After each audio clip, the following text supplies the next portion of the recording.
ಬೈರತಿ ಬಸವರಾಜ್ಗೆ ಬಂಧನದ ಭೀತಿ, ಅರೆಸ್ಟ್ ಆಗುವ ಭಯದಲ್ಲಿ ಎಸ್ಕೇಪ್. ಗೋವಾ ಮಹಾರಾಷ್ಟ್ರದಲ್ಲಿ ಸರ್ಚಿಂಗ್, ಬೈರತಿಗೆ ಬಂಧನ ಭೀತಿ.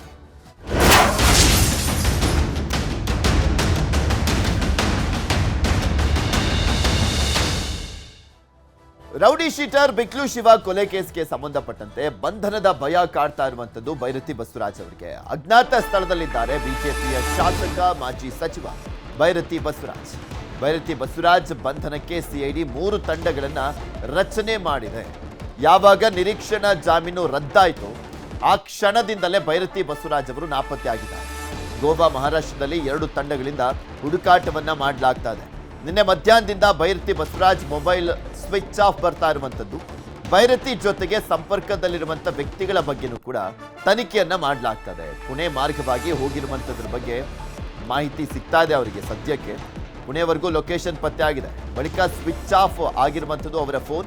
ಪುಣೆಗೆ ರಸ್ತೆ ಮಾರ್ಗವಾಗಿ ಹೋಗಿದ್ದಾರೆ ಬೈರತಿ ಬಸವರಾಜ್. ಪುಣೆಗೆ ಯಾಕೆ, ಆ ಭಾಗದಲ್ಲಿ ಮಹಾರಾಷ್ಟ್ರ ಗೋವಾದಲ್ಲಿ ಯಾಕೆ ಸರ್ಚಿಂಗ್ ಅಂದ್ರೆ ಅಧಿವೇಶನದಲ್ಲಿ ಭಾಗಿಯಾಗಿದ್ರಲ್ಲ, ಅದಾದ್ಮೇಲೆ ನಿರೀಕ್ಷಣಾ ಜಾಮೀನು ರದ್ದಾಗ್ತಿದ್ದ ಹಾಗೆ ಅಲ್ಲಿಂದನೇ ಎಸ್ಕೇಪ್ ಆಗಿದ್ದಾರೆ ಬೈರತಿ ಬಸವರಾಜ್ ಅವರು. ಸೊ ಹೀಗಾಗಿನೇ ಗೋವಾ ಮತ್ತು ಮಹಾರಾಷ್ಟ್ರದಲ್ಲಿ ಅವರಿಗಾಗಿ ಹುಡುಕಾಟವನ್ನ ಮಾಡಲಾಗ್ತಾ ಇದೆ. ಇನ್ನು ಬೈರತಿಯ ನಿವಾಸದಲ್ಲೂ ಕೂಡ ಇಲ್ಲ ಬಿಜೆಪಿ ಶಾಸಕ ಬೈರತಿ ಬಸವರಾಜ್ ಅವರು. ಹಿರಿಯ ವಕೀಲರ ಸಂಪರ್ಕದಲ್ಲಿದ್ದಾರೆ ಬೈರತಿ ಬಸವರಾಜ್. ಸುಪ್ರೀಂ ಕೋರ್ಟ್ ಮೊರೆ ಹೋಗ್ಲಿಕ್ಕೆ ಬೈರತಿ ಬಸವರಾಜ್ ಸಿದ್ಧತೆಯನ್ನ ಮಾಡಿಕೊಂಡಿದ್ದಾರೆ. ಸುಪ್ರೀಂ ಕೋರ್ಟ್ ಮೊರೆ ಹೋಗುವಂತ ನಿಟ್ಟಿನಲ್ಲಿ, ಯಾಕೆಂದ್ರೆ ಹೈಕೋರ್ಟ್ನಲ್ಲಿ ನಿರೀಕ್ಷಣಾ ಜಾಮೀನು ರದ್ದಾಗಿದೆ. ಸೊ ಹೀಗಾಗಿ ಹೈಕೋರ್ಟ್ ಮೊರೆ ಹೋಗ್ತಾ ಇದ್ದಾರೆ. ನೆಕ್ಸ್ಟ್ ಸ್ಟೆಪ್, ಹೈಕೋರ್ಟ್ ಇಂದ ಸುಪ್ರೀಂ ಕೋರ್ಟ್ ಮೊರೆ ಹೋಗ್ತಾ ಇದ್ದಾರೆ. ನೆಕ್ಸ್ಟ್ ಸ್ಟೆಪ್ ಅದು. ಹೈಕೋರ್ಟ್ನಲ್ಲಿ ರಿಜೆಕ್ಟ್ ಆದಂತ ಹಿನ್ನೆಲೆಯಲ್ಲಿ ಅವ್ರಿಗೆ ನೆಕ್ಸ್ಟ್ ಆಪ್ಷನ್ ಇರುವಂತದ್ದೇ ಸುಪ್ರೀಂ ಕೋರ್ಟ್. ಸೊ ಹೀಗಾಗಿ ಸುಪ್ರೀಂ ಕೋರ್ಟ್ ಮೊರೆ ಹೋಗ್ಲಿಕ್ಕೆ ನಿರ್ಧಾರ ಮಾಡಲಾಗಿದೆ. ಸುಪ್ರೀಂ ಕೋರ್ಟ್ ಮೊರೆ ಹೋಗಿ ಸುಪ್ರೀಂ ಕೋರ್ಟ್ನಲ್ಲಿ ಏನಾಗುತ್ತೆ ಏನೋ ಗೊತ್ತಿಲ್ಲ, ಆದರೆ ಅಷ್ಟರೊಳಗೆ ಏನಾದರೂ ತಗ್ಲಾಕೊಂಡ್ರೆ ಅವರು ಅರೆಸ್ಟ್ ಆಗ್ತಾರೆ. ಬಿಕ್ಲು ಶಿವ ಕೊಲೆ ಪ್ರಕರಣಕ್ಕೆ ಸಂಬಂಧಪಟ್ಟಂತೆ ಈಗ ಆಲ್ರೆಡಿ 3 ತಂಡಗಳನ್ನು ರಚನೆ ಮಾಡಿ ಬೈರತಿ ಬಸವರಾಜ್ ಅವರನ್ನ ಬಂಧಿಸುವಂತ ನಿಟ್ಟಿನಲ್ಲಿ ಪೊಲೀಸರು ಸಾಕಷ್ಟು ಪ್ರಯತ್ನ ಪಡ್ತಾ ಇದ್ದಾರೆ, ತನಿಖೆಯನ್ನ ಮಾಡ್ತಾ ಇದ್ದಾರೆ. ಬಿಕ್ಲು ಶಿವ ಪ್ರಕರಣಕ್ಕೆ ಸಂಬಂಧಪಟ್ಟಂತೆ ಮೇನ್ಲಿ ಪ್ರಮುಖ ಸಾಕ್ಷಿಗಳು ಬೈರತಿ ಬಸವರಾಜ್ ಅವರ ಹೆಸರನ್ನ ಹೇಳಿದ್ದಾರೆ ಅಂತ ಹೇಳಲಾಗ್ತಾ ಇದೆ. ಸೊ ಹೀಗಾಗಿನೇ ಪ್ರಮುಖ ಸಾಕ್ಷಿಗಳನ್ನ ಕೋರ್ಟ್ಗೆ ಕೊಟ್ಟಂತ ಸಂದರ್ಭದಲ್ಲಿ ಬಲವಂತವಾಗಿ ಅವರನ್ನ ಅರೆಸ್ಟ್ ಮಾಡಬಾರ್ದು ಅಂತಿತ್ತಲ್ಲ, ಹಾಗೆ ನಿರೀಕ್ಷಣಾ ಜಾಮೀನಿತ್ತಲ್ಲ, ಅದನ್ನ ರದ್ದು ಮಾಡಲಾಯಿತು. ರದ್ದು ಮಾಡಿದ ಬಳಿಕ ಆತಂಕದಿಂದ ನಾಪತ್ತೆ ಆಗಿದ್ದಾರೆ ಬೈರತಿ ಬಸವರಾಜ್. ಇದ್ರ ಬಗ್ಗೆ ಇನ್ನಷ್ಟು ಮಾಹಿತಿಯನ್ನ ಕೊಡ್ತಾ ಹೋಗ್ತಾರೆ ನಮ್ಮ ಪ್ರತಿನಿಧಿ ಗಂಗಾಧರ್. ನಮ್ಮ ಜೊತೆ ನೇರ ಸಂಪರ್ಕದಲ್ಲಿ ಜಾಯ್ನ್ ಆಗಿದ್ದಾರೆ. ಗಂಗಾಧರ್, ಬೈರತಿ ಬಸವರಾಜ್ ಅವರ ನಿರೀಕ್ಷಣಾ ಜಾಮೀನು ರದ್ದಾದ ಬಳಿಕ ಆತಂಕ ಅವ್ರಿಗೂ ಕೂಡ ಇದೆ, ಮತ್ತು ಒಂದ್ ಕಡೆ 3 ತಂಡಗಳಾಗಿ ಸಿಐಡಿ ತಂಡ ಯಾವ ರೀತಿಯಾಗಿ ಅವರನ್ನ ಪತ್ತೆ ಹಚ್ಚುವಂತ ಕೆಲಸವನ್ನ ಮಾಡ್ತಾ ಇರುವಂತದ್ದು, ಅವರ ಲಾಸ್ಟ್ ಲೊಕೇಶನ್ ಮತ್ತೆ ಯಾರ್ಯಾರನ್ನ ಸಂಪರ್ಕ ಮಾಡ್ತಾ ಇದ್ದಾರೆ ಅನ್ನುವಂಥದ್ರ ಬಗ್ಗೆ ಅವ್ರ ಮೇಲೂ ಕೂಡ ಕಣ್ಣಿಡ್ಲಾಗಿದೆ ಅಂತ. ಪೃಥ್ವಿರಾಜ್, ಪ್ರಮುಖವಾಗಿ ಈಗ ಮಾಜಿ ಸಚಿವ ಬೈರತಿ ಬಸವರಾಜ್ ಅವರಿಗೆ ಈಗ ಬಂಧನ ಭೀತಿ ಶುರುವಾಗಿರುವಂಥದ್ದು. ಅದಲ್ಲದೆ ಈಗ ಏನು ಸಿಐಡಿ ಅಧಿಕಾರಿಗಳು 3 ತಂಡಗಳನ್ನು ಮಾಡಿಕೊಂಡು ಹುಡುಕಾಟವನ್ನು ನಡೆಸ್ತಾ ಇದ್ದಾರೆ. ಮತ್ತೊಂದು ಕಡೆ ಈಗ ಸಿಐಡಿಯ ಕಚೇರಿಯ ಮುಂಭಾಗದಲ್ಲಿ ಬ್ಯಾರಿಕೇಡ್ಗಳನ್ನು ಹಾಕಿ ಒಂದು KSRP ತುಕಡಿಯನ್ನು ಕೂಡ ನಿಯೋಜನೆಯನ್ನು ಮಾಡಲಾಗಿರುವಂಥದ್ದು. ಈ ನಿಟ್ಟಿನಲ್ಲಿ ಒಂದು ಕುತೂಹಲ ಇರುವಂಥದ್ದು, ಬೈರತಿ ಬಸವರಾಜ್ ಎಲ್ಲೋದ್ರೂ ನಿಗೂಢವಾಗಿ ಉಳ್ಕೊಂಡಿರುವಂಥದ್ದು ಎಲ್ಲಿಗೆ, ಮತ್ತೆ ಈ ತಲೆಮರೆಸ್ಕೊಂಡು ಹೋಗಿದ್ದೇಕೆ ಅನ್ನೋದ್ರ ನಿಟ್ಟಿನಲ್ಲಿ ಈಗ ಒಂದು ಕಡೆ ಹುಡುಕಾಟ ನಡೆಸ್ತಾ ಇದೆ. ಆದರೆ ಕೊನೆಯದಾಗಿ ಬೆಳಗಾವಿಗೆ ಹೋದಂಥ ಬೈರತಿ ಬಸವರಾಜ್ ಅವರು ರಿಟರ್ನ್ ಅವರು ಬೆಂಗಳೂರಿಗೆ ವಾಪಸ್ ಆಗಿಲ್ಲ. ಆದರೆ ಅವರು ಬೆಳಗಾವಿ ಮೂಲಕವಾಗಿ ಪುಣೆಗೆ ಹೋಗಿದ್ದಾರೆ, ಅಂದರೆ ಮಹಾರಾಷ್ಟ್ರದ ಪುಣೆಗೆ ಹೋಗಿರುವಂಥದ್ದು. ಅಲ್ಲಿವರೆಗೂ ಕೂಡ ಲೈವ್ ಲೊಕೇಶನ್ ಸಿಕ್ಕಿದೆ. ಆ ನಂತರ ಮೊಬೈಲ್ ಕೂಡ ಸ್ವಿಚ್ ಆಫ್ ಆಗಿರುವಂಥದ್ದು. ಪುಣೆಯಿಂದ ಎಲ್ಲಿಗೋದ್ರು ಅನ್ನೋದ್ರ ಬಗ್ಗೆ ಕೂಡ ಮಾಹಿತಿಯನ್ನು ಕಲೆ ಹಾಕ್ತಾ ಇರುವಂಥದ್ದು. ಅದಲ್ಲದೆ ಲಾಸ್ಟ್ ಅವರ ಒಂದು ಯಾರ ಜೊತೆ ಹೆಚ್ಚಾಗಿ ಕಾಂಟ್ಯಾಕ್ಟಲ್ಲಿದ್ದರು, ಯಾರ ಜೊತೆ ಜಾಸ್ತಿ ಮಾತನಾಡಿದ್ದಾರೆ, ಆ ಕಾಲ್ ಡೀಟೇಲ್ಸನ್ನು ಆಗಿರ್ಬೋದು ಅದರ ಮಾಹಿತಿಯನ್ನು ತೆಗೆದುಕೊಂಡಿದ್ದಾರೆ. ಮತ್ತು ಬೆಳಗಾವಿಯಲ್ಲಿ ಅವರು ಅಧಿವೇಶನಕ್ಕೆ ಹೋದಂತಹ ಸಂದರ್ಭದಲ್ಲಿ ಉಳ್ಕೊಂಡಿರುವಂತಹ ಹೋಟೆಲ್ ರೂಮ್ ಏನಿದೆ ಅವರ CCTVಗಳನ್ನು ಕೂಡ ಪರಿಶೀಲನೆ ಮಾಡಿದ್ದಾರೆ. ಮತ್ತು ಹುಡುಕಾಟ ಕೂಡ ಮುಂದುವರೆದಿರುವಂಥದ್ದು. ಪ್ರಮುಖವಾಗಿ ಒಂದು ಸುಪ್ರೀಂ ಕೋರ್ಟ್ ಹೋಗುವಂಥ ನಿಟ್ಟಿನಲ್ಲಿ ಈಗಾಗಲೇ ಹಿರಿಯ ಒಂದು ವಕೀಲರ ಒಂದು ಸಂಪರ್ಕವನ್ನು ಕೂಡ ಮಾಡಿದ್ದಾರೆ ಅಂತ ಕೂಡ ಹೇಳಲಾಗ್ತಾ ಇದೆ. ಆದರೆ ಅವರು ಈಗ ಬೆಂಗಳೂರಿನ ಬೈರತಿಯಲ್ಲಿರುವಂಥ ಅವರ ನಿವಾಸದಲ್ಲೂ ಇಲ್ಲ, ಮತ್ತೊಂದು ಕಡೆ ಅವರ ಕುಟುಂಬಸ್ಥರ ಜೊತೆ ಕೂಡ ಸಂಪರ್ಕವನ್ನು ಮಾಡ್ತಾ ಇಲ್ಲ, ಮತ್ತು ಅವರ ಆಪ್ತ ಸ್ನೇಹಿತರೆಂದರೆ ಅವ್ರ ಜೊತೆ ಯಾರ ಜೊತೆಲೂ ಕೂಡ ಕಾಂಟ್ಯಾಕ್ಟ್ ಇಲ್ಲ. ಹೀಗಾಗಿ ಅವರ ಮೊಬೈಲ್ ಸ್ವಿಚ್ ಆಫ್ ಆಗಿರುವಂಥದ್ದು, ಹೊರ ರಾಜ್ಯದಲ್ಲಿ ಇರುವಂಥದ್ದು. ಮತ್ತೊಂದು ಕಡೆ ಈ ನಿಟ್ಟಿನಲ್ಲಿ ಈಗ ಸಿಐಡಿ ಅಧಿಕಾರಿಗಳು ಒಂದು ಟೀಮನ್ನು ರಚನೆ ಮಾಡಿಕೊಂಡು ಈಗ ಹುಡುಕಾಟವನ್ನು ನಡೆಸ್ತಾ ಇದ್ದಾರೆ. ಮತ್ತೊಂದು ಕಡೆ ಅಂದರೆ ಈಗಾಗಲೇ ಹೈಕೋರ್ಟಲ್ಲಿ ಅವರು ಹೇಳಿದಂಥ ರೀತಿಯಲ್ಲಿ ಈ ಒಂದು ಬಿಕ್ಲು ಶಿವನ ಕೊಲೆ ಕೇಸಲ್ಲಿ ಅವರನ್ನು ಬಂಧನ ಮಾಡಬೇಕಾದಂಥ ಅವಶ್ಯಕತೆ ಇದೆ. ಯಾಕಂದರೆ ಈ ಒಂದು ಕಾನ್ಸ್ಪರೆನ್ಸಿ ಇದೆ, ಕೊಲೆ ಕೇಸಲ್ಲಿ ಇವ್ರ ಪಾತ್ರ, ಅವರ ಇಂಪಾರ್ಟೆನ್ಸ್ ಏನಿದೆ ಅದರಲ್ಲಿ ಪಾಲು ಆಗಿರುವಂಥದ್ದು, ಅಂದರೆ ಅದರಲ್ಲಿ ಇನ್ವಾಲ್ವ್ಮೆಂಟ್ ಆಗಿರುವಂಥ ನಿಟ್ಟಿನಲ್ಲಿ ಎಲ್ಲ ಸಾಕ್ಷಿಗಳು ಕೂಡ ಸಿಕ್ಕಿದೆ ಅನ್ನೋದ್ರ ಬಗ್ಗೆ SP ಅವರು ಕೂಡ ವಾದ ಮಾಡಿದ್ರು. ಅದಲ್ಲದೆ ಜಗದೀಶ್ ಏನಿದ್ದಾನೆ ಅದರಲ್ಲಿ ರೌಡಿ ಶೀಟರ್ ಜಗದೀಶ್ ಜೊತೆ ಇವರು ಕಾಂಟ್ಯಾಕ್ಟಲ್ಲಿರುವಂಥ ಬಗ್ಗೆ ಕೂಡ ಮಾಹಿತಿ ಸಿಕ್ಕಿತ್ತು. ಆ ನಿಟ್ಟಿನಲ್ಲಿ ಕೆಲ ಎವಿಡೆನ್ಸ್ಗಳನ್ನು ಕೂಡ ಅವರು ಪತ್ತೆಯನ್ನು ಮಾಡಿದರು. ಹೀಗಾಗಿ ಕೆಲ ಆರೋಪಿಗಳು ಕೊಟ್ಟಿರುವಂಥ ಹೇಳಿಕೆ ಆಗಿರ್ಬೋದು, ಕೆಲ ಟೆಕ್ನಿಕಲ್ ಎವಿಡೆನ್ಸ್ಗಳನ್ನು ಕಲೆಕ್ಟ್ ಮಾಡಿರುವಂಥ CID ಅಧಿಕಾರಿಗಳು ಇವರನ್ನು ವಶಕ್ಕೆ ಪಡೆಯುವಂಥ ನಿಟ್ಟಿನಲ್ಲಿ ಎಲ್ಲ ಒಂದು ಸಿದ್ಧತೆಗಳನ್ನು ಮಾಡ್ಕೊಂಡಿದ್ದಾರೆ. ಅದೇ ರೀತಿಯಾಗಿ ಹೊರ ರಾಜ್ಯದಲ್ಲೂ ಕೂಡ ಅಧಿಕಾರಿಗಳ ತಂಡ ಬೀಡುಬಿಟ್ಟಿದೆ, ಹುಡುಕಾಟವನ್ನು ಕೂಡ ನಡೆಸ್ತಾ ಇರುವಂಥದ್ದು. ಪೃಥ್ವಿರಾಜ್, ಓಕೆ, ಧನ್ಯವಾದ ಗಂಗಾಧರ್ ನಿಮ್ಮೆಲ್ಲ ಮಾಹಿತಿಗಾಗಿ. ಜೈಲಿಂದ ಬರ್ತಾ ಇದ್ದಂತೆ ಮಾಸ್ಕ್ ಮ್ಯಾನ್ ಚಿನ್ನಯ್ಯ ದೂರನ್ನ ಕೊಟ್ಟಿರುವಂಥದ್ದು. ಮಹೇಶ್ ತಿಮರೋಡಿ ಸೇರಿದಂತೆ 5 ವಿರುದ್ಧ ದೂರನ್ನ ದಾಖಲು ಮಾಡಿದ್ದಾನೆ ಚಿನ್ನಯ್ಯ. ಬೆಳ್ತಂಗಡಿ ಠಾಣೆಗೆ ದೂರನ್ನ ನೀಡಿರುವಂಥದ್ದು ಬುರುಡೆ ಚಿನ್ನಯ್ಯ. ತನಗೆ ಮತ್ತು ತನ್ನ ಪತ್ನಿಗೆ ಜೀವ ಬೆದರಿಕೆ ಇದೆ ಅಂತ ದೂರನ್ನ ಕೊಟ್ಟಿರುವಂಥದ್ದು. 5 ವಿರುದ್ಧ ದೂರನ್ನ ಕೊಡಲಾಗಿದೆ. ತಿಮರೋಡಿ, ಗಿರೀಶ್ ಮಟ್ಟಣವರ್, ವಿಠಲ್ ಗೌಡ, ಜಯಂತ್, ಸಮೀರ್ ಮೇಲೆ ದೂರನ್ನ ಕೊಟ್ಟಿದ್ದಾನೆ ಮಾಸ್ಕ್ ಮ್ಯಾನ್ ಚಿನ್ನಯ್ಯ. ಈ 5ರಿಂದ ಜೀವ ಬೆದರಿಕೆ ಬರಬಹುದು ಅಂತ ದೂರನ್ನ ಕೊಡಲಾಗಿದೆ. ತನಗೆ ಹಾಗೂ ಪತ್ನಿಗೆ ರಕ್ಷಣೆಗೆ ಮಾಸ್ಕ್ ಮ್ಯಾನ್ ಚಿನ್ನಯ್ಯ ಮನವಿಯನ್ನ ಮಾಡಿಕೊಂಡಿದ್ದಾನೆ. ಫಸ್ಟು ಈತನಿಗೆನೆ ಇವರೆಲ್ಲ ಸೇರಿ ರಕ್ಷಣೆ ಕೊಡ್ತಾ ಇದ್ರು, ಈಗ ಅವರಿಂದನೇ ರಕ್ಷಣೆ ಬೇಕು ಅಂತ ದೂರನ್ನ ಕೊಡಲಾಗಿರುವಂಥದ್ದು. ಮೇಯ್ನ್ ಆಗಿ ಮಹೇಶ್ ತಿಮರೋಡಿ, ಗಿರೀಶ್ ಮಟ್ಟಣವರ್, ವಿಠಲ್ ಗೌಡ, ಸಮೀರ್ ಸೇರಿದಂತೆ 5 ವಿರುದ್ಧ ದೂರನ್ನ ಕೊಡಲಾಗಿದೆ. ನನಗೆ ರಕ್ಷಣೆ ಬೇಕು, ಜೀವ ಬೆದರಿಕೆಯನ್ನು ಹಾಕ್ತಾ ಇದ್ದಾರೆ ನನಗೂ ಮತ್ತು ನನ್ನ ಪತ್ನಿಗೆ ಅಂತ ದೂರನ್ನ ಕೊಡಲಾಗಿದೆ. ಈ ದೂರನ್ನ ಆಧರಿಸಿ ಪೊಲೀಸರು ರಕ್ಷಣೆಯನ್ನು ಕೊಡ್ತಾರಾ, ಏನು ಮಾಡ್ತಾರೆ ಅನ್ನುವಂಥದ್ರ ಬಗ್ಗೆ ಇನ್ನಷ್ಟು ಮಾಹಿತಿಯನ್ನು ಕೊಡ್ತಾ ಹೋಗ್ತಾರೆ. ನಮ್ಮ ಪ್ರತಿನಿಧಿ ಕಿಶನ್ ನಮ್ಮ ಜೊತೆ ನೇರ ಸಂಪರ್ಕದಲ್ಲಿ ಜಾಯ್ನ್ ಆಗಿದ್ದಾರೆ. ಕಿಶನ್, ಏನಂತ ದೂರನ್ನ ಕೊಡಲಾಗಿರುವಂಥದ್ದು, ಪೊಲೀಸರು ಅದಕ್ಕೆ ಏನು ಹೇಳ್ತಾ ಇದ್ದಾರೆ, ರಕ್ಷಣೆ ಕೊಡುವಂಥ ನಿಟ್ಟಿನಲ್ಲಿ ಏನಾದರೂ ಮುಂದಾಗ್ತಾ ಇದ್ದಾರೆ, ಹೇಗೆ? ಪೃಥ್ವಿ, ಬುರುಡೆ ಚಿನ್ನಯ್ಯ ಶಿವಮೊಗ್ಗ ಜೈಲಿಂದ ರಿಲೀಸ್ ಆದ ತಕ್ಷಣ ಮಾಡಿದಂತಹ ಮೊದಲ ಕೆಲಸ ಏನಂದ್ರೆ ಅದು ಬೆಳ್ತಂಗಡಿ ಠಾಣೆಯಲ್ಲಿ ಒಂದು ದೂರನ್ನ ಕೊಟ್ಟಿರುವಂಥದ್ದು. 5 ವಿರುದ್ಧ ತನಗೆ ಜೀವ ಬೆದರಿಕೆ ಇದೆ ಅವರಿಂದ ಅಂತ ಹೇಳಿ ದೂರನ್ನ ಕೊಟ್ಟಿದ್ದಾರೆ. ಅದು ಮಹೇಶ್ ಶೆಟ್ಟಿ ತಿಮರೋಡಿ, ಗಿರೀಶ್ ಮಟ್ಟಣ್ಣವರ್, ವಿಠಲ್ ಗೌಡ, ಜಯಂತಿ ಮತ್ತು ಯೂಟ್ಯೂಬರ್ ಸಮೀರ್ MD ವಿರುದ್ಧವಾಗಿ ಈಗ ಜೀವ ಬೆದರಿಕೆಯ ದೂರನ್ನ ಕೊಟ್ಟಿರುವಂಥದ್ದು. ಮೊದಲು ಧರ್ಮಸ್ಥಳ ಪೊಲೀಸ್ ಠಾಣೆಗೆ ಆತ ದೂರನ್ನ ಕೊಟ್ಟಿದ್ದ, ಆದ್ರೆ ಪೊಲೀಸರು ಇದನ್ನ ಬೆಳ್ತಂಗಡಿ ಠಾಣೆಗೆ ವರ್ಗಾಯಿಸಿದ್ದಾರೆ. ಈಗ ಆ ದೂರನ್ನ ಬೆಳ್ತಂಗಡಿಯ ಪೊಲೀಸರು ಸ್ವೀಕಾರ ಮಾಡಿದ್ದಾರೆ. ಆದರೆ FIR ಯಾವುದೇ ರೀತಿಯಾಗಿ ಇಲ್ಲಿ ತನಕ ದಾಖಲಾಗಿಲ್ಲ. ಆದರೆ ಪೊಲೀಸರು ತನಿಖೆಯನ್ನ ಮಾಡಿದ್ದಾರೆ. ನಾವು ಇದರ ಹಿನ್ನೆಲೆಯನ್ನ ಗಮನಿಸ್ತಾ ಇರಬೇಕು. ಆರಂಭದ ದಿನದಲ್ಲಿ ಈ ಚಿನ್ನಯ್ಯ ಬಂದು ಮಹೇಶ್ ಶೆಟ್ಟಿ ತಿಮರೋಡಿ ಅವರ ಮನೆಗೆ ಹೋಗಿ ಅಲ್ಲಿ ತನಗೆ ರಕ್ಷಣೆಯನ್ನ ಕೇಳ್ತಾನೆ ಮತ್ತು ಆ ದೊಡ್ಡ ಒಂದು ಷಡ್ಯಂತ್ರ ರೂಪವಾಗಿ ಆ ಸ್ಟೋರಿಯನ್ನ ಹೇಳ್ತಾ ಹೋಗ್ತಾನೆ. ಆದ್ರೆ ಮುಂದುವರಿದ ಭಾಗವಾಗಿ ಇದೀಗ ಚಿನ್ನಯ್ಯನೇ ತನಗೆ ಮಹೇಶ್ ಶೆಟ್ಟಿ ತಿಮರೋಡಿ ಮತ್ತು ಅವರ ಬೆಂಬಲಿಗರಿಂದ ರಕ್ಷಣೆ ಬೇಕು ಅಂತ ಹೇಳಿ ಪೊಲೀಸರ ಮೊರೆ ಹೋಗಿರುವಂತದ್ದು. ಯಾವ ರೀತಿಯಾಗಿ ಈ ಕೇಸ್ ಟರ್ನ್ ಹೊಡೆಯುತ್ತಾ ಇದೆ ಅನ್ನೋದನ್ನ ನಾವು ಇದರ ಮೂಲಕವೇ ಗಮನಿಸಬಹುದು. ಜೊತೆಗೆ ಒಂದು ದೊಡ್ಡ ಮಟ್ಟಿನ ಚರ್ಚೆ ಆಗ್ತಾ ಇದೆ. ಬುರುಡೆ ಚಿನ್ನಯ್ಯನಿಗೆ 1 ಲಕ್ಷ ರೂಪಾಯಿ ಬಾಂಡ್ ಅನ್ನು ಕೊಡಬೇಕಾಗಿತ್ತು, ಆ ಹಣವನ್ನ ಕೊಟ್ಟಿದ್ದವರು ಯಾರು ಎಂಬ ಚರ್ಚೆಗಳು ಈಗ ಸಾಮಾಜಿಕ ಜಾಲತಾಣಗಳಲ್ಲಿ ಆಗ್ತಾ ಇದೆ. ಆದ್ರೆ ಚರ್ಚೆಗಳು ಯಾವುದೇ ಇರಲಿ, ಈಗ ಪೊಲೀಸ್ ಸ್ಟೇಷನ್ ಅಲ್ಲಿ ಮತ್ತೊಂದು ಸುತ್ತಿನ ಹೋರಾಟಕ್ಕೆ ಈಗ ಮುಂದುವರಿಯಂತೆ ಕಾಣ್ತಾ ಇದೆ. ಒಂದು ಕಡೆ ಮಹೇಶ್ ಶೆಟ್ಟಿ ತಿಮರೋಡಿ ಅವರಿಗೆ ಗಡೀಪಾರು ಆದೇಶವನ್ನ ಮಾಡಲಾಗಿದೆ. ಸದ್ಯ ಗಡೀಪಾರು ಆದೇಶ ಹೊರ ಬೀಳ್ತಾ ಇದ್ದಂತೆ ಮಹೇಶ್ ಶೆಟ್ಟಿ ತಿಮರೋಡಿ ಅವರು ಮತ್ತೆ ಅಜ್ಞಾತ ಸ್ಥಳಕ್ಕೆ ಹೋಗಿದ್ದಾರೆ. ಇದರ ನಡುವೆ ಚಿನ್ನಯ್ಯ ಈಗ ಮತ್ತೊಂದು ದೂರನ್ನ ಕೊಟ್ಟಿರುವಂತದ್ದು ಬೆಳ್ತಂಗಡಿ ಪೊಲೀಸ್ ಠಾಣೆಗೆ. ತನಗೆ 5ರಿಂದ ಜೀವ ಬೆದರಿಕೆ ಇದೆ, ನನಗೆ ಮತ್ತು ನನ್ನ ಪತ್ನಿಗೆ ಏನಾದ್ರೂ ಜೀವ ಹಾನಿ ಆದ್ರೆ ಅಥವಾ ಹಲ್ಲೆಗೊಳಗಾದ್ರೆ ಇವರೇ ನೇರವಾಗಿ 5 ಮಂದಿ ಕಾರಣ ಅನ್ನೋದ್ರ ಬಗ್ಗೆ ಈಗ ಪೊಲೀಸರಿಗೆ ದೂರನ್ನ ಕೊಟ್ಟಿರುವಂತದ್ದು. ಗೊತ್ತಿಲ್ಲ ಪೊಲೀಸರು ಇದನ್ನ ಯಾವ ರೀತಿಯಾಗಿ ಟ್ಯಾಕಲ್ ಮಾಡ್ತಾರೆ. ಜೊತೆಗೆ ಈಗಾಗಲೇ ತಲೆಮರೆಸಿಕೊಂಡಿರುವಂತಹ ಮಹೇಶ್ ಶೆಟ್ಟಿ ತಿಮರೋಡಿ ಅವರ ಕೈಗೆ ಗಡೀಪಾರು ಆದೇಶವನ್ನು ಕೊಡಬೇಕಾಗಿದೆ. ಇದರ ಜೊತೆಗೆ ಈ ಹೊಸದೊಂದು ಕೇಸ್ ಅಂದ್ರೆ ಈ ದೂರು ದಾಖಲಾಗಿರುವಂತದ್ದು. ಪೊಲೀಸರು ಇದರ ಬಗ್ಗೆ ಯಾವ ರೀತಿಯಾಗಿ ಕ್ರಮವನ್ನ ಕೈಗೊಳ್ತಾರೆ ಎಂಬುದನ್ನ ಕಾದೋಡ್ಬೇಕಾಗಿದೆ. ಪೃಥ್ವಿ, ಓಕೆ, ಧನ್ಯವಾದ ಕಿಶನ್ ನಿಮ್ಮೆಲ್ಲ ಮಾಹಿತಿ. ನೆಲಮಂಗಲದಲ್ಲಿ ರಸ್ತೆ ಗುಂಡಿಗೆ ಯುವಕ ಬಲಿಯಾಗಿದ್ದಾನೆ. ರಸ್ತೆ ಗುಂಡಿ ತಪ್ಪಿಸಲಿಕ್ಕೆ ಹೋಗಿ ಬೈಕ್ನಿಂದ ಬಿದ್ದು ಸಾವನ್ನಪ್ಪಿರುವಂಥದ್ದು. ನೆಲಮಂಗಲದ ರಸ್ತೆ ಗುಂಡಿಗೆ ಯುವಕ ಬಿದ್ದು ಸಾವನ್ನಪ್ಪಿದ್ದಾನೆ. ಬೆಂಗಳೂರಿನಲ್ಲಿ ನಡೆದಿರುವಂಥ ಘಟನೆ ಇದು. ರಸ್ತೆ ಗುಂಡಿ ತಪ್ಪಿಸಲಿಕ್ಕೆ ಹೋಗಿ ಬೈಕ್ನಿಂದ ಬಿದ್ದು ಸಾವನ್ನಪ್ಪಿರುವಂಥದ್ದು. ನೆಲಮಂಗಲದ ಸುಭಾಷ್ ನಗರದಲ್ಲಿ ಭೀಕರ ಘಟನೆ ನಡೆದಿದೆ. ತಬ್ರೇಜ್ 32 ವರ್ಷ ಮೃತ ಬೈಕ್ ಸವಾರ. ನೀರಿಗಾಗಿ ಪೈಪ್ಲೈನ್ ತೆಗೆದು ಗುಂಡಿ ಮುಚ್ಚದೆ ನಿರ್ಲಕ್ಷ್ಯವನ್ನ ಮಾಡಲಾಗಿತ್ತು. ಗುಂಡಿಗೆ ಬೈಕ್ ಇಳಿದು ಮುಂದಿನ ಬೈಕಿಗೂ ಕೂಡ ಡಿಕ್ಕಿ ಹೊಡೆದಿದ್ದಾನೆ. ಗುಂಡಿಗೆ ಬೈಕ್ ಇಳಿದು ಮುಂದಿನ ಬೈಕಿಗೂ ಡಿಕ್ಕಿಯನ್ನು ಹೊಡೆದಿರುವಂಥದ್ದು. ಡಿಕ್ಕಿಯಾಗಿ ರಸ್ತೆ ಮೇಲೆ ಬಿದ್ದಿರುವಂಥದ್ದು ಬೈಕ್ ಸವಾರ. ಗಂಭೀರ ಗಾಯವಾಗಿ ಚಿಕಿತ್ಸೆ ಫಲಿಸದೆ ಸಾವನ್ನಪ್ಪಿದ್ದಾರೆ. ಸರ್ಕಾರದ ವಿರುದ್ಧ ಕುಟುಂಬಸ್ಥರು ಆಕ್ರೋಶವನ್ನು ವ್ಯಕ್ತಪಡಿಸ್ತಾ ಇದ್ದಾರೆ. ಮೃತದೇಹಕ್ಕಾಗಿ ಮುಂದುವರೆದಿರುವಂಥದ್ದು ಜಟಾಪಟಿ. ಮೃತದೇಹಕ್ಕೋಸ್ಕರ ಜಟಾಪಟಿ ಕೂಡ ಆಗ್ತಾ ಇದೆ. ಮನೆ ಮುಂದೆ 30ಕ್ಕೂ ಅಧಿಕ ಪೊಲೀಸರನ್ನ ನಿಯೋಜನೆ ಮಾಡಲಾಗಿದೆ. ಮರಣೋತ್ತರ ಪರೀಕ್ಷೆಗೆ ಮೃತದೇಹ ಕೊಡಲ್ಲ ಅಂತ ಹೇಳಿ ಪಟ್ಟನ್ನ ಹಿಡಿದಿದ್ದಾರೆ. ಮರಣೋತ್ತರ ಪರೀಕ್ಷೆಗೆ ಮೃತದೇಹ ನಾವು ಕೊಡೋದಿಲ್ಲ ಅಂತ ಪಟ್ಟನ್ನ ಹಿಡಿದಿದ್ದಾರೆ. ಪೋಸ್ಟ್ ಮಾರ್ಟಮ್ ಮಾಡಲಿಕ್ಕೆ ಮೃತದೇಹ ಕೊಡಲ್ಲ ಅಂತ ಪಟ್ಟನ್ನ ಹಿಡಿದಿರುವಂಥದ್ದು. ಅಲ್ಲಿ ಗಲಾಟೆ ಆಗ್ತಾ ಇದೆ. ನಾವು ಯಾವುದೇ ಕಾರಣಕ್ಕೂ ಮೃತದೇಹವನ್ನ ಕೊಡೋದಿಲ್ಲ ಅಂತ, ಮರಣೋತ್ತರ ಪರೀಕ್ಷೆಗೋಸ್ಕರ ಮೃತದೇಹವನ್ನ ಕೊಡಬೇಕಲ್ಲ, ಅದಕ್ಕೆ ನಾವು ಕೊಡೋದಿಲ್ಲ ಅಂತ ಅವರ ಕುಟುಂಬಸ್ಥರು ಪಟ್ಟನ್ನ ಹಿಡಿದಿರುವಂಥದ್ದು. ರಸ್ತೆ ಗುಂಡಿ ತಪ್ಪಿಸಲು ಹೋಗಿ ಬೈಕ್ನಿಂದ ಬಿದ್ದು ಸಾವನ್ನಪ್ಪಿದ್ದಾರೆ. ಈ ಥರ ಪ್ರಕರಣಗಳು ಬೆಂಗಳೂರಿನಲ್ಲಿ ಪ್ರತಿದಿನನೂ ಕೂಡ ಆಗುವಂಥದ್ದು ನೋಡ್ತಾನೆ ಇದ್ದೀವಿ. ನಿಮಗೆ CCTV ದೃಶ್ಯಾವಳಿಗಳನ್ನು ಕೂಡ ತೋರಿಸ್ತಾ ಇದ್ದೀವಿ. ಸರ್ಕಾರದ ವಿರುದ್ಧ ಕುಟುಂಬಸ್ಥರು ಆಕ್ರೋಶವನ್ನ ವ್ಯಕ್ತಪಡಿಸ್ತಾ ಇದ್ದಾರೆ.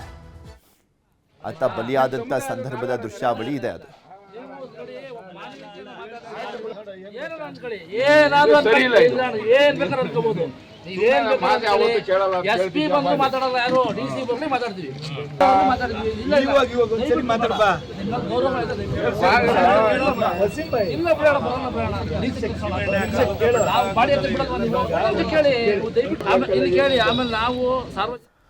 ಇದ್ರ ಬಗ್ಗೆ ಇನ್ನಷ್ಟು ಮಾಹಿತಿಯನ್ನ ಕೊಡ್ತಾ ಹೋಗ್ತಾರೆ ನಮ್ಮ ಪ್ರತಿನಿಧಿ ಪ್ರಗತಿ ಶೆಟ್ಟಿ. ನಮ್ಮ ಜೊತೆ ನೇರ ಸಂಪರ್ಕದಲ್ಲಿ ಜಾಯ್ನ್ ಆಗಿದ್ದಾರೆ. ಪ್ರಗತಿ, ಹೇಗಾಗಿದ್ದು ಈ ಘಟನೆ ಅನ್ನುವಂಥದ್ದನ್ನ ನೋಡ್ತಾ ಇದ್ವಿ.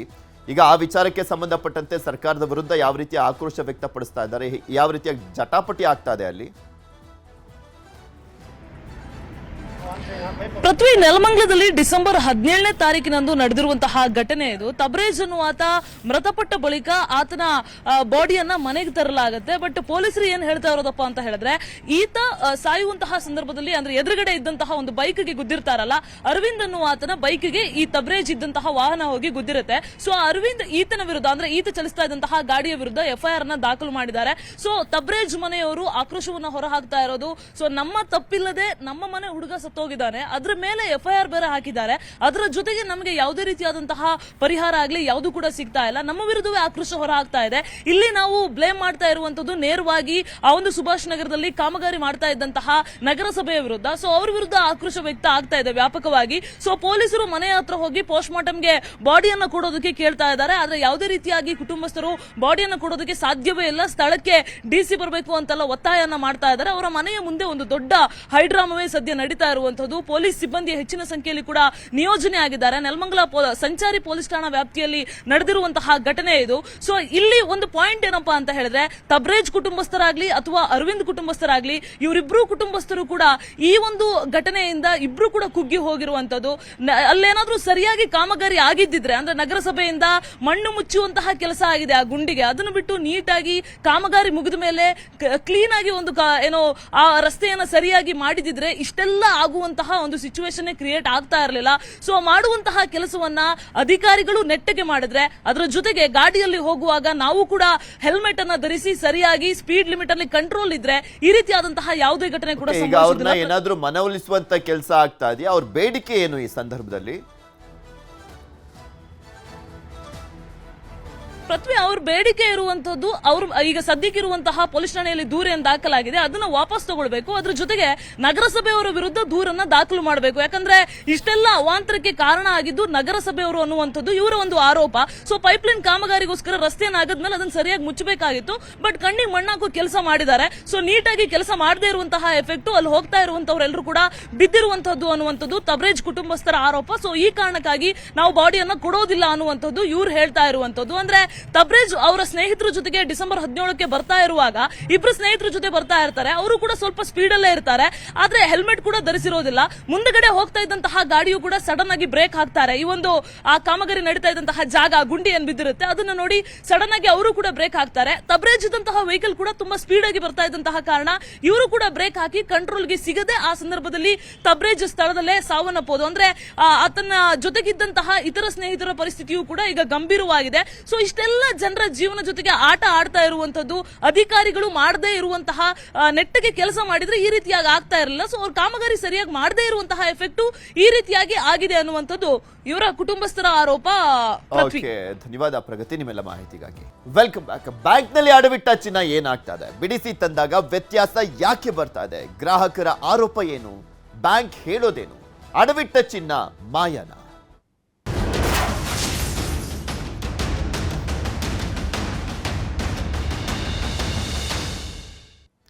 ಬ್ಯಾಂಕ್ಗಳಲ್ಲಿ ಚಿನ್ನ ಅಡ ಇಟ್ಟಿದ್ದೀರಾ? ಚಿನ್ನ ಅಡಮಾನ ಇಟ್ಟವರು ಒಮ್ಮೆ ಈ ಸುದ್ದಿ ನೋಡಿ. ನಿಮ್ಮ ಚಿನ್ನದ ತೂಕದಲ್ಲಿ ವ್ಯತ್ಯಾಸ ಆಗಿರಬಹುದು. ಬ್ಯಾಂಕ್ಗಳಲ್ಲಿ ಚಿನ್ನ ಅಡ ಇಟ್ಟಂತವರು ಈ ಸುದ್ದಿಯನ್ನ ನೋಡಿ. ಆಲ್ಮೋಸ್ಟ್ ಎಲ್ಲರೂ ಕೂಡ ಚಿನ್ನವನ್ನ ಬ್ಯಾಂಕ್ನಲ್ಲಿ ಅಡಮಾನ ಇಟ್ಬಿಟ್ಟು ಸಾಲವನ್ನ ತಗೊಳ್ತಾರಲ್ಲ ಕೆಲವರು, ಅಂತವರು ಈ ಸುದ್ದಿಯನ್ನ ನೋಡ್ಬೇಕು. ಮೈಸೂರಿನಲ್ಲಿ ಚಿನ್ನ ಅಡವಿಟ್ಟವರಿಗೆ ಶಾಕ್. ಹಿನಕಲ್ನ ಕೆನರಾ ಬ್ಯಾಂಕ್ನಲ್ಲಿ ಅಡ ಇಟ್ಟಿದ್ರು. ರಾಷ್ಟ್ರೀಯ ಬ್ಯಾಂಕು, ಕೆನರಾ ಬ್ಯಾಂಕು, ಅಲ್ಲಿ ಅಡ ಇಟ್ಟಿದ್ರು. ಚಿನ್ನ ಬಿಡಿಸಿ ತಂದವರಿಗೆ ಬಿಗ್ ಶಾಕ್ ಕಾದಿತ್ತು. ಅಲ್ಲಿ ಏನ ಬಿಗ್ ಶಾಕು? ಚಿನ್ನದ ತೂಕದಲ್ಲೇ ಕಂಡು ಬಂದಿದೆಯಂತೆ ವ್ಯತ್ಯಾಸ. ಚಿನ್ನದ ತೂಕದಲ್ಲಿ ಕಂಡು ಬಂದಿರುವಂಥದ್ದು ವ್ಯತ್ಯಾಸ. ಅಡಮಾನ ಇಟ್ಟಾಗ ಚಿನ್ನದ ಸರದಲ್ಲಿ 85 ಗುಂಡು ಪತ್ತೆ ಆಗಿದೆ. ಚಿನ್ನ ಬಿಡಿಸಿ ತಂದಾಗ 77 ಗುಂಡು ಮಾತ್ರ ಇದೆಯಂತೆ. ಅಡಮಾನ ಇಟ್ಟಂತ ಚಿನ್ನದಲ್ಲಿ, ಅಡಮಾನ ಇಟ್ಟಾಗ ಚಿನ್ನದ ಸರದಲ್ಲಿ 85 ಗುಂಡಿತ್ತು. ಚಿನ್ನ ಬಿಡಿಸಿ ತಂದಾಗ 77 ಗುಂಡು ಮಾತ್ರ ಇದೆಯಂತೆ. ಅಂದ್ರೆ 8 ಗುಂಡು ಇಲ್ಲ. ಈಗ ಕೆಲವರ ಚಿನ್ನದ ಸರದಲ್ಲಿ ಕೊಂಡಿಗಳೇ ಕಟ್ಟಾಗಿದೆ. ಬ್ಯಾಂಕ್ ಬಳಿ ಬಂದು ಗ್ರಾಹಕರು ಗಲಾಟೆಯನ್ನ ಮಾಡ್ತಾ ಇದ್ದಾರೆ, ಮುತ್ತಿಗೆಯನ್ನ ಹಾಕಿದ್ದಾರೆ, ಪರಿಶೀಲನೆಯನ್ನ ಮಾಡಿಸ್ತಾ ಇದ್ದಾರೆ ಕೆನರಾ ಬ್ಯಾಂಕ್ ಸಿಬ್ಬಂದಿ. ಒಬ್ಬೊಬ್ಬರನ್ನೇ ಕರೆದು ಚಿನ್ನ ಪರಿಶೀಲನೆಯನ್ನ ಮಾಡ್ತಾ ಇರುವಂಥದ್ದು ಸಿಬ್ಬಂದಿ. ಯಾರಿಂದ ಸಮಸ್ಯೆ ಆಗಿದೆ, ಹೇಗೆ ಸಮಸ್ಯೆ ಅಂತ ಪರಿಶೀಲನೆಯನ್ನ ಮಾಡಲಾಗ್ತಾ ಇದೆ. ನಮಗೆ ಚಿನ್ನ ಅಡ ಇಡ್ಸ್ಕೊಳ್ಳೋವಾಗ ನಾನು 206 ಗ್ರಾಮ್ ಚಿನ್ನ ತಂದಿದ್ದೆ. ಅದರಲ್ಲಿ ಅವರು ಇದರಲ್ಲಿ ಸ್ಟೋನ್ ಇದೆ, ಮುತ್ತಿದೆ, ಹವಳ ಇದೆ. ಚಿನ್ನ ಇರೋದು 184 ಗ್ರಾಮು ಮೇಡಮ್. 210 ಗ್ರಾಮ್ನ ಒಂದ್ ಕಡೆ ಬರ್ಸ್ಕೊಂಡ್ರು, 184 ಗ್ರಾಮ್ನ ಒಂದು ಬಿಳಿ ಕಲರ್ ಸ್ಲಿಪ್ ಕೊಟ್ಟು ಬರ್ಸ್ಕೊತಾರೆ ಸರ್. ಯಾವುದೇ ತರದ ಪ್ರೊಸೆಸ್ ಆಗಲಿ ಅಥವಾ ಅದಕ್ಕೊಂದು ಫಾರ್ಮ್ಯಾಟ್ ಆಗಲಿ ಇರಲ್ಲ.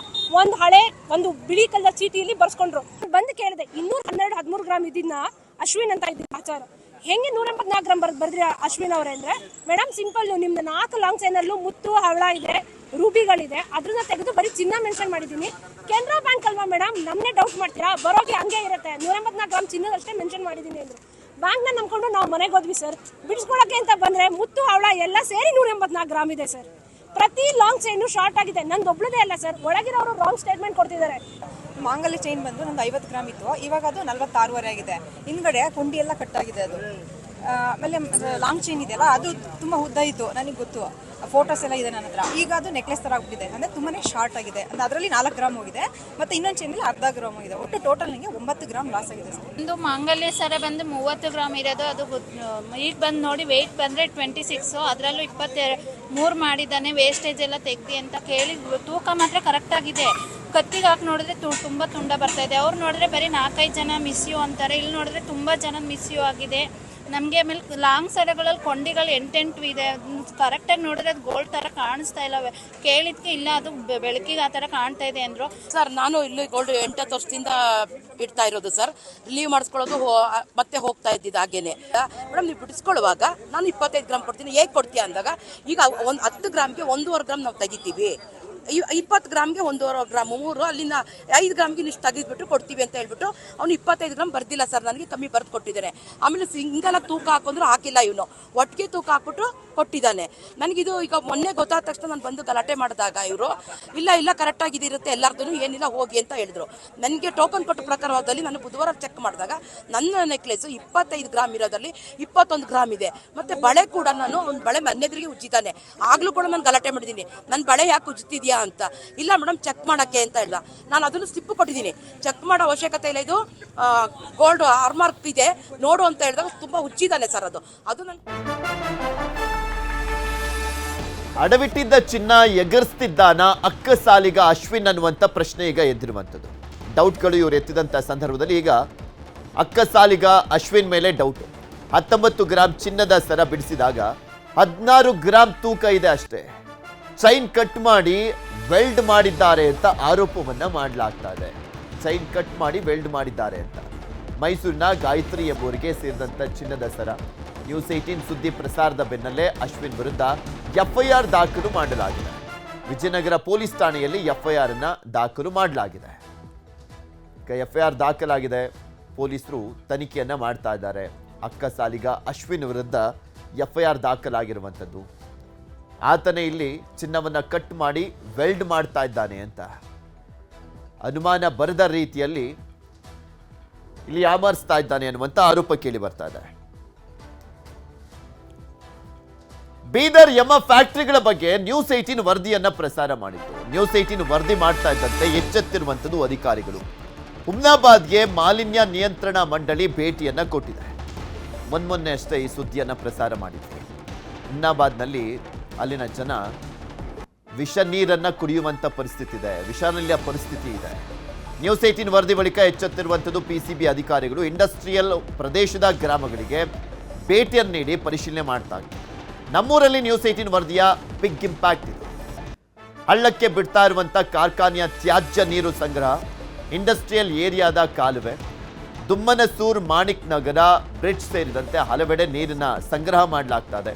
ಮಾಣಿಕ್ ನಗರ, ಗಡಬಂತಿ, ಮೊಳಕೇರ, ಬಸಂತಪುರದಲ್ಲೂ ಕುಡಿಯುವ ನೀರಿನ ಮಾದರಿ ಸಂಗ್ರಹಿಸಲಾಗಿದೆ.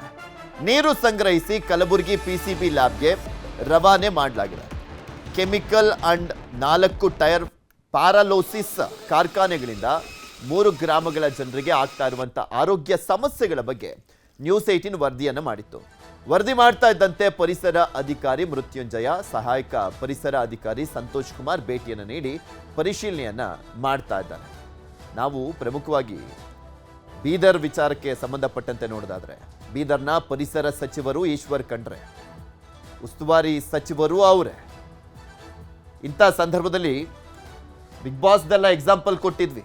ಬಿಗ್ ಬಾಸ್ ಒಂದು ವಿಚಾರವನ್ನ ಇಟ್ಕೊಂಡು ಮಾಧ್ಯಮದಲ್ಲಿ ಹೈಪ್ ಆಗುವಂಥ ಸಂದರ್ಭದಲ್ಲಿ ಅಂಥ ಸುದ್ದಿಗಳನ್ನು ಚೆನ್ನಾಗಿ ನೋಡ್ತೀರಾ, ನಿಮ್ಮೂರಲ್ಲೇ ಆಗ್ತಾ ಇರುವಂಥದ್ದು ಯಾಕೆ ಗಮನ ಹರಿಸ್ತಾ ಇಲ್ಲ ಅಂತ.